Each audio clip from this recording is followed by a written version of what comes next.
Welcome back, Brickmaniacs, to a special episode of Brickmania TV, where we will be going on location at Cantini Park in Chicago to check out it's actually Cale and Glen from Brick Model Railroaders. Brick Model Railroader, yes.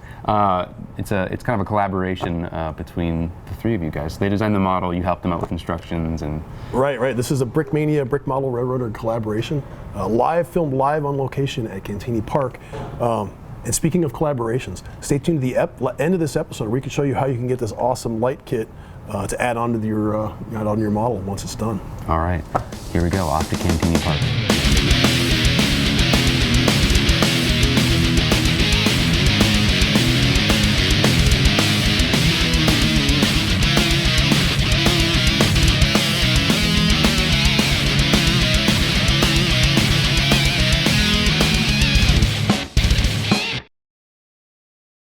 Okay, Brickmaniacs, camera guys walking into the room.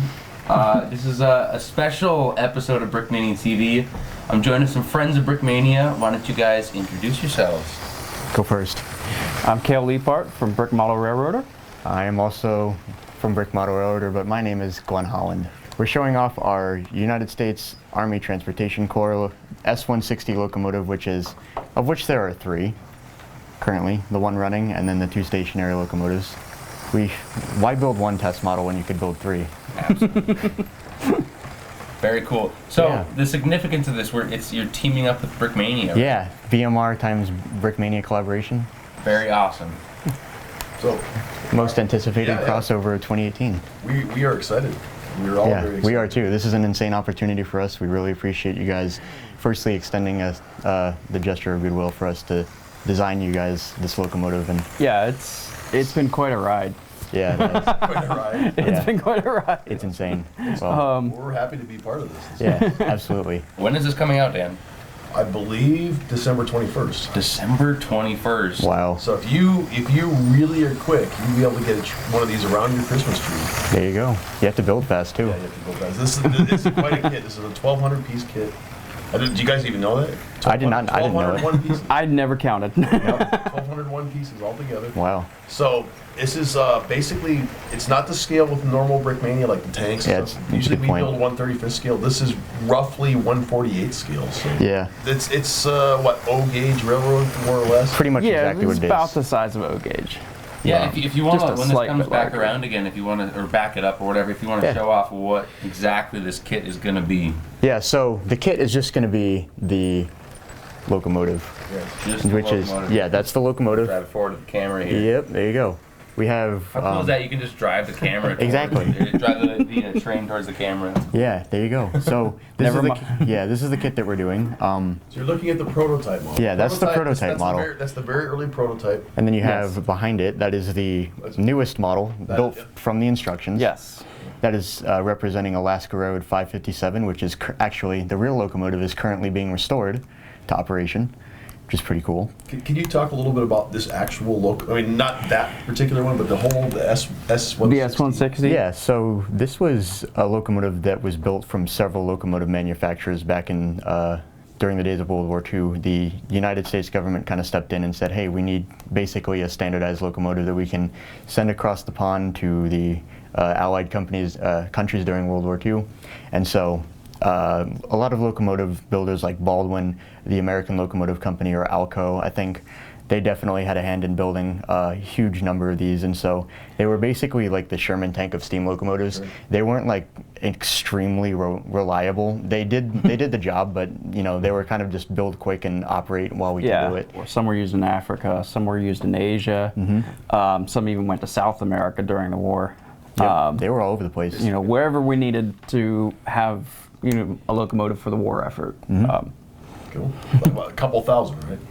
A little over 2,000 were built during the war. There were a lot, and a lot of them are still surviving all over the world, of course. So after they went to England, I think all of the original locomotives went to England, and then after that, all of them were sent out of England to the Allied countries that were rebuilding after the war ended. And so England has since imported them back in, and a lot of them survive in like heritage railroads and tourist operations.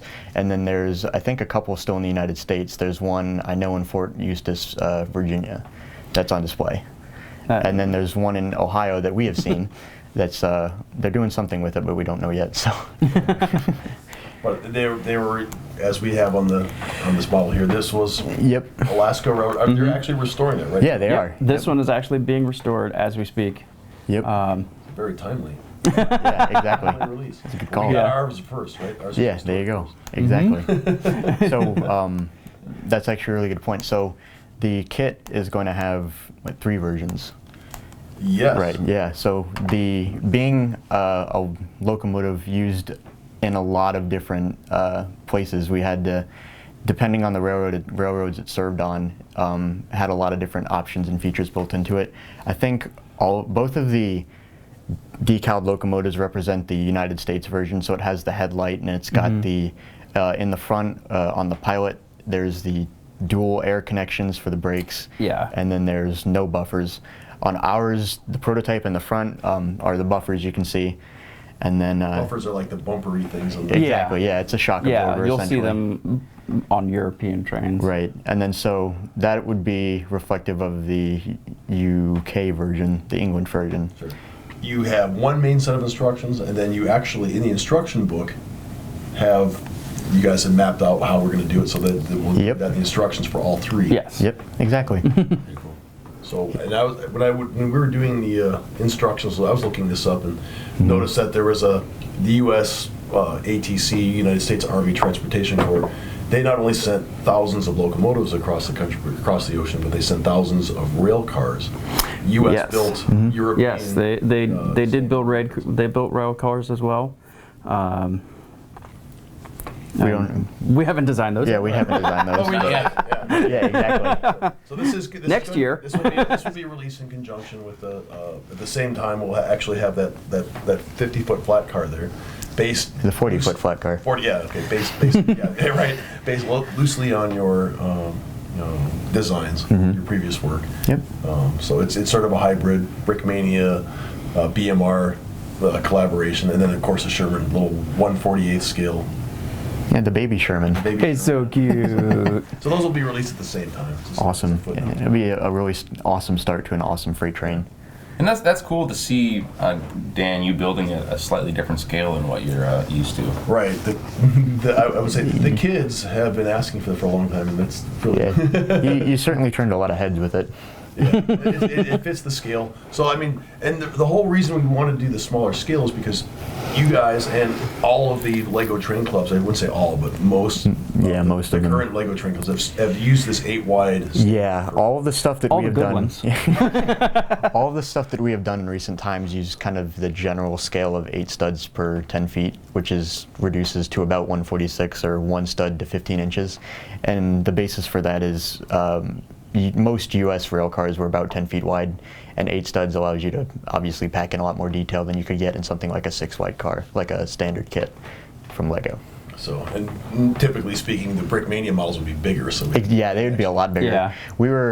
That was one of the things we were considering when we were trying to figure out what we were actually going to do for this collaboration, is we were considering the S160, but then we decided to discuss what scale do we do it in, because if we were to do it in the 1/35 scale, it would be so big that we could not put it around almost any curve. The distance between the wheels would be so big, and we would need a larger wheel than anything that we currently have on the market. Yeah. So. Yeah.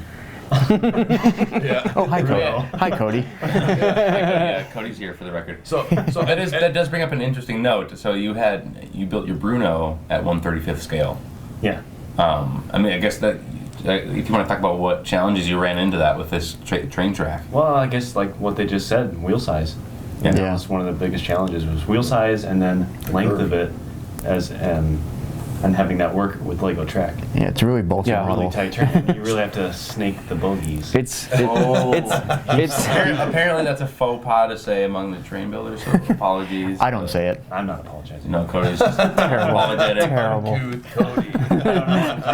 I build airplanes, not trains. There you go. Airplanes. So we should also point out that all the track on this table is standard LEGO. Yep. So you've seen this thing rolling around on standard LEGO curves. It's going. Yeah.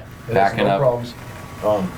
It'll do everything except a 9-volt switch, which is, they don't make those anymore. And the reason for that is just because of the guardrail or the flange on the locomotive will hit the guardrail and there's not a whole lot we can do about that.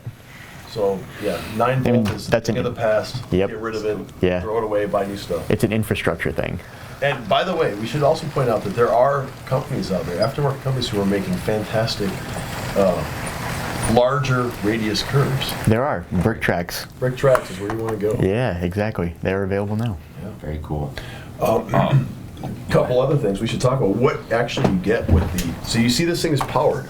It comes with everything. Basically, what you're seeing in the Alaska Railroad or the USATC decaled model, that is what you get, plus the remote, right? Right. Right? So you get the battery box as well, the infrared receiver, and a L-size LEGO motor. That all stock LEGO stuff. You don't, no custom electronics, which was one of our goals for this locomotive. We wanted to make sure that we didn't bring any of that into the mix for, you know, people who have not built a steam locomotive for the first time. Could get kind of confusing. It still confuses us. Yeah. So you will need. So you do get the battery box, which I should point out is the. We use the AAA battery. AAA's. Right. So you'll Yeah, need 6 six AAA. AAA's and then 3 AAA's for the remote. Correct.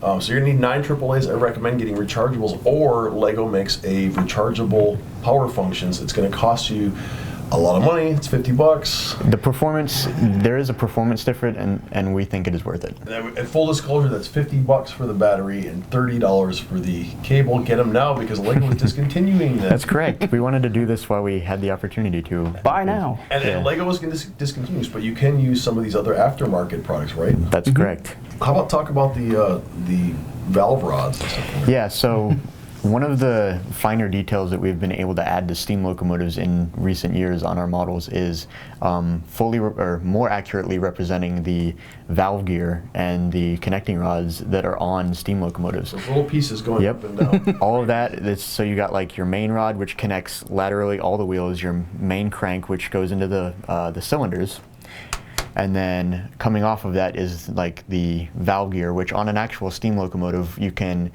is basically how you adjust how much steam is let into the cylinders. So you use a lot of steam to start off with a heavy train, and then as you go faster you can what's called decreasing the cutoff and use the steam more efficiently.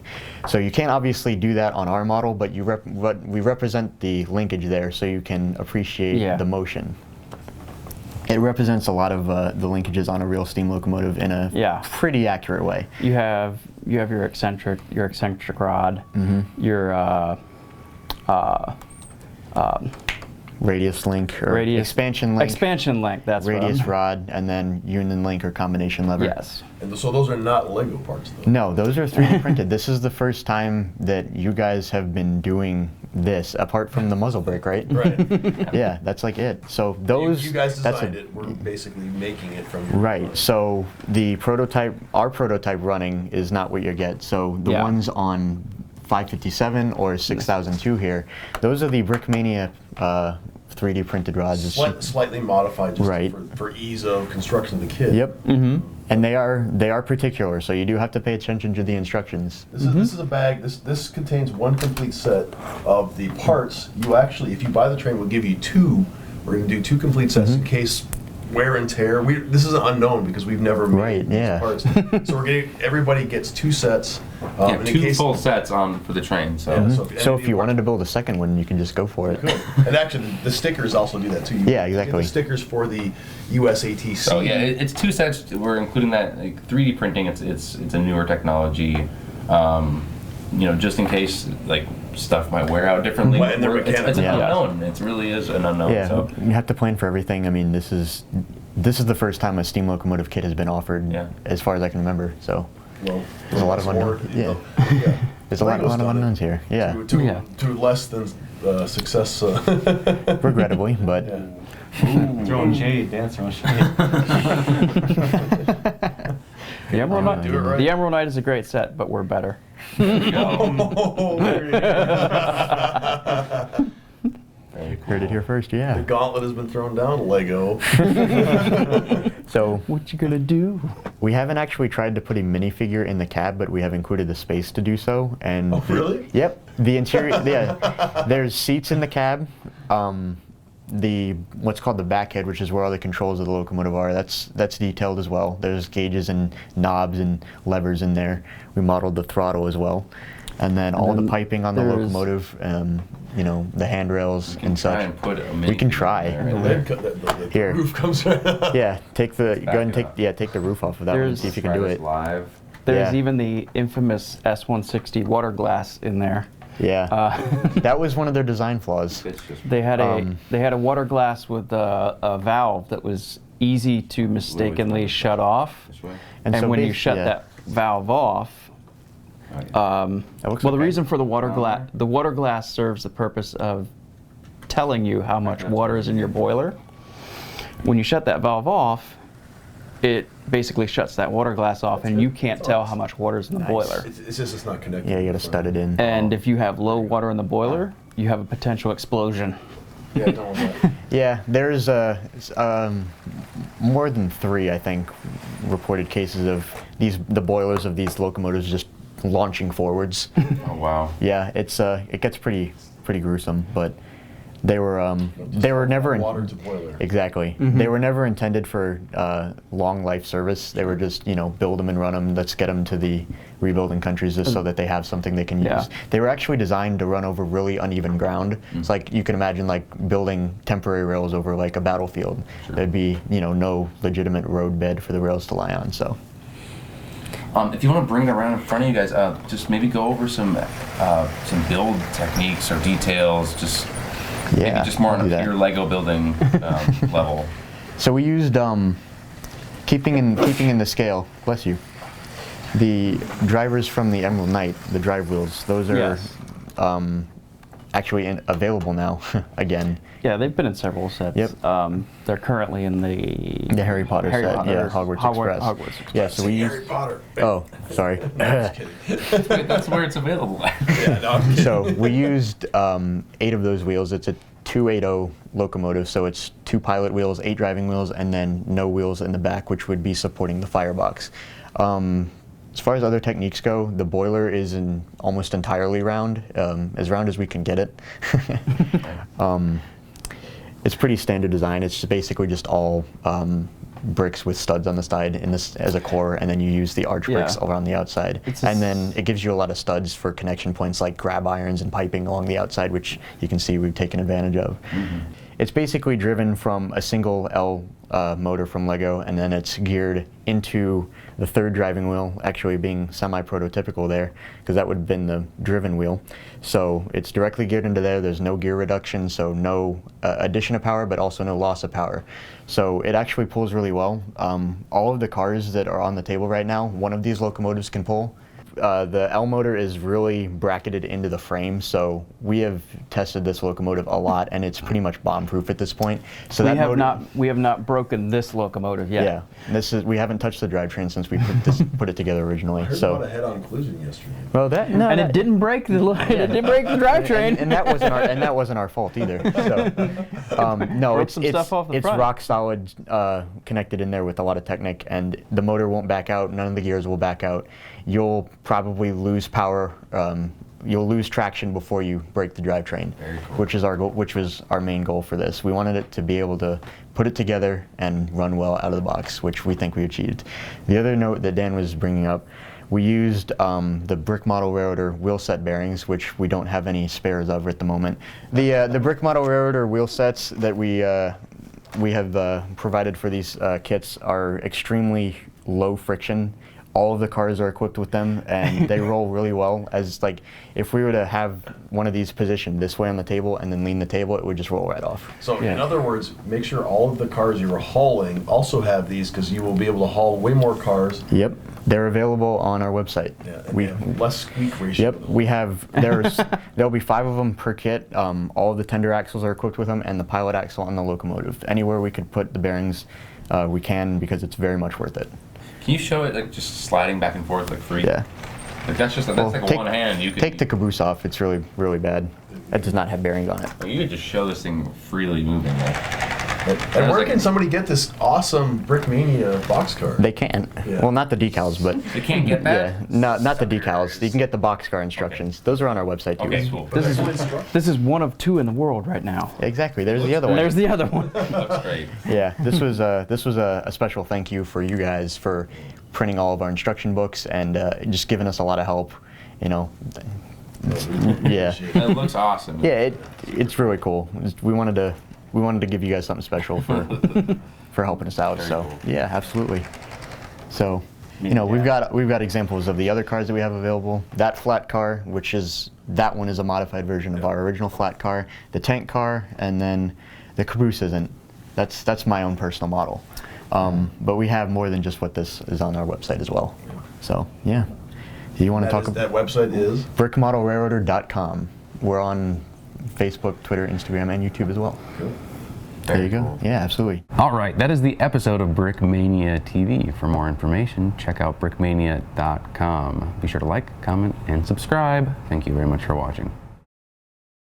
Hey Brickmaniacs, I want to tell you a little bit about this light pack that Rob from Brick Stuff put together for the S160 Locomotive. It does not come with the kit. You'll have to buy it separately from Brick Stuff. URL is actually attached to this video here. Let me just turn it on for you real quick. Easy as that. If you want to turn it off, hit the red button. Same way, do you want to make the locomotive go forward? Use the blue controller. It's an add-on pack. It only comes with a light for the headlight here. One headlight, basically all pre-assembled. And you will, if you want to do the cab like I have it here, you'll have to buy one of these basically an LED add-on pack. You could do a red one for the tail of the tender, or you could do a white one for the cab, or you can get one of each and do both. There's a jump out that you can use 2 lights for off of one jump out. The basic setup costs you $25. If you're going to do more, it's going to cost more. And that's it.